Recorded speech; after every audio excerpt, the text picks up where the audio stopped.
Vous êtes-vous déjà demandé pourquoi, malgré leurs magnifiques infrastructures et leurs services de pointe, certaines mégapoles du monde entier restent désertes?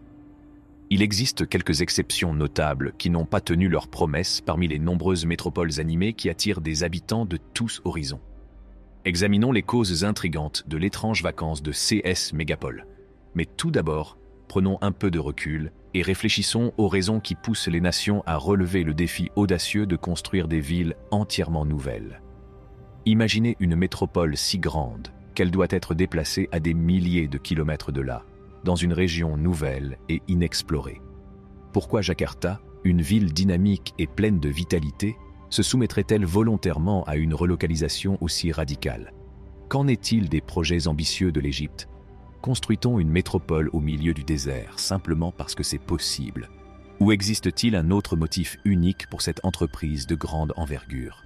Concentrons-nous à présent sur Naypyidaw, la mystérieuse capitale du Myanmar. Pourquoi a-t-elle été construite dans un tel secret, à l'abri des regards indiscrets? La capitale du Myanmar, Naypyidaw, a été construite secrètement en 2005 afin de consolider les fonctions administratives et d'établir une marque de pouvoir pour la dictature militaire. L'immense étendue de la ville par rapport à sa population relativement peu nombreuse peut être tenue pour responsable de son calme inquiétant et de son aspect désolé. Naypyidaw dégage une atmosphère étrange en raison de ses rues immaculées, de ses bâtiments gouvernementaux majestueux et de ses terrains bien entretenus.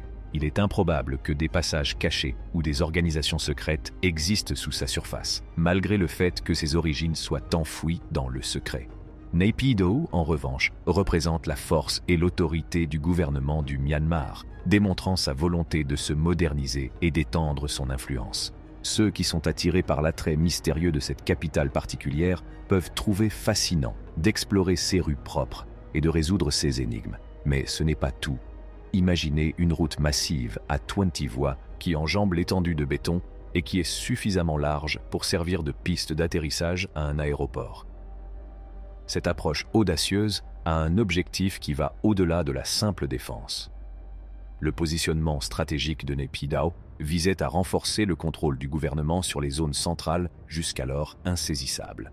Cette remarquable métropole, qui dégage un air de domination et d'autorité, tisse une envoûtante tapisserie du pouvoir. Le mystère de Naypyidaw s'accroît au fur et à mesure que SID et secrets sont révélés. Bien que la population de la ville augmente régulièrement au rythme de 6% par an, seulement 750,000 personnes habitent encore dans cette énorme métropole. Cette différence frappante, qui est loin de l'objectif élevé du gouvernement de loger 9 millions d'âmes, confère un niveau d'intrigue supplémentaire à CE mystère urbain. Le choix fait par le Myanmar en 2002. Sejong a la possibilité de s'améliorer dans les années à venir en créant une tapisserie dynamique de connectivité, de durabilité et d'esprit communautaire qui enthousiasmera même les citoyens les plus fidèles de Séoul. Elle se rapproche d'une alternative irrésistible, d'un exemple brillant de créativité et d'harmonie qui démontre la capacité de la Corée du Sud à s'adapter et à s'épanouir face aux problèmes urbains à chaque étape franchie. La future capitale de la Corée du Sud est Sejong, une municipalité de 400,000 habitants, minuscule mais dynamique. La population de Sejong devrait atteindre 500,000 habitants au moment de son inauguration officielle en 2030. CE qui permettra une croissance organique et la réalisation des objectifs ambitieux de la ville. Toutefois, la tâche herculéenne consistant à transférer toutes les fonctions gouvernementales à Sejong n'est toujours pas résolue, et seul le temps révélera sa capacité à réaliser son énorme potentiel. La capitale du Myanmar, Naypyidaw, a également surgi des profondeurs de l'imagination, personnifiant l'innovation et un avenir prometteur. Ces villes étonnantes sont des constructions flambant neuves qui capturent l'esprit d'un avenir prometteur et vaste. Sejong et Naypyidaw offrent des conditions de vie supérieures et la possibilité de révolutionner la vie urbaine, illustrant la force de la vision de groupe et de la ténacité. Les pionniers sont poussés à entreprendre un voyage vers de nouveaux commencements par l'attrait d'un nouveau départ libéré du fardeau des limitations antérieures. Il nous est rappelé que l'avenir est une chose réelle, prête à se matérialiser sous nos yeux, à mesure que les aspirations de ces villes se traduisent en briques et en béton. Gardons le regard fixé sur l'horizon, anticipant avec impatience les merveilles qui naîtront de ces projets ambitieux. et ne cessons jamais d'être inspirés par l'indomptable esprit humain qui ose rêver et construire des villes plus grandes à partir de rien. Pourquoi l'Égypte construit-elle cette ville gigantesque et qu'est-ce qui la rend si intrigante? Explorons le magnifique méga-projet qui transforme le Caire, la capitale de l'Égypte. Le Caire est devenu une métropole florissante avec une population de près de 100 millions d'habitants qui ne cesse de croître. En réalité, avec une population prévue de 38 millions d'habitants d'ici 2050, la région du Caire devrait être surpeuplée. La capitale égyptienne, le Caire, se prépare à lancer une initiative massive pour réduire les embouteillages et la croissance démographique, après que le président Abdel Fattah el-Sisi a dévoilé un plan ambitieux en 2014. La construction du plus haut gratte-ciel d'Égypte, l'Iconic Tower, débutera en 2023, mais le quartier gouvernemental est déjà un exemple impressionnant de résilience. La ville sera également dotée d'un incroyable aéroport international, d'un stade et d'une zone de divertissement, ainsi que de magnifiques mosquées et églises. L'Iconic Tower, qui est aujourd'hui la plus haute tour d'Afrique, dépassera l'Oblisco Capital, l'avenir du Caire. La vente de terrains égyptiens et les milliards de dollars de prêts chinois qui sont à la base du financement de ce projet fournissent l'énergie nécessaire pour faire de ce rêve une réalité. Cependant, des inquiétudes ont été soulevées quant à l'exclusivité potentielle de la nouvelle ville, qui pourrait devenir le terrain de jeu d'une élite fortunée, laissant le Caire aux prises avec la pauvreté et la croissance démographique. L'avenir du Caire sera certainement modifié par la réussite ou l'échec de cette ambitieuse entreprise, tout comme l'héritage de la réalisation ou de l'échec de ce méga-projet modifiera sans aucun doute l'avenir de ce pays séduisant.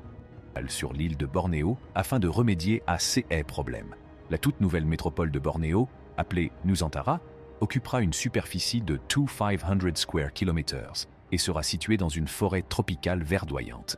Bornéo est une option souhaitable pour Nusantara en raison de ses paysages magnifiques, de l'abondance de ses ressources naturelles et de sa position avantageuse. Le gouvernement indonésien souhaite résoudre les problèmes urgents de Jakarta tout en construisant une métropole résiliente et durable. Si le développement se poursuit, un magnifique chapitre de l'histoire de l'Indonésie s'écrira lorsque les forêts de Bornéo seront transformées en une métropole florissante. Le développement de Nusantara devrait aider Bornéo, une région centrale et culturellement importante de l'Indonésie, en réduisant la congestion de Jakarta et en favorisant la croissance économique dans la région. Bornéo connaît en moyenne moins de catastrophes naturelles que Java. Le projet sera construit en 5 étapes, la première commençant en août 2022 et la dernière s'achevant en 2045. Selon les estimations, le projet coûtera 32 milliards de dollars, dont 40% proviendront d'investissements privés d'entreprises indonésiennes et étrangères. Le transfert à Nusantara par le gouvernement indonésien est prévu pour 2024, mais l'avancement des travaux rend cette éventualité peu plausible. Suite au retrait de l'investissement d'une délégation japonaise, le gouvernement s'est tourné vers l'Arabie Saoudite et les Émirats Arabes Unis comme partenaires potentiels. Il est également très probable que la Chine ait joué un rôle important dans la construction de Nusantara.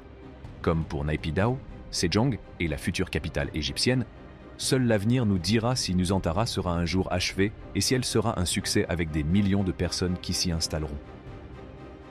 Que pensez-vous de l'idée intrigante de mégapoles remarquables?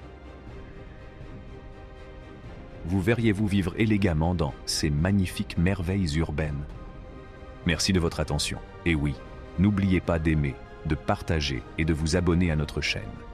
N'oubliez pas non plus de nous faire part de votre avis dans la section des commentaires.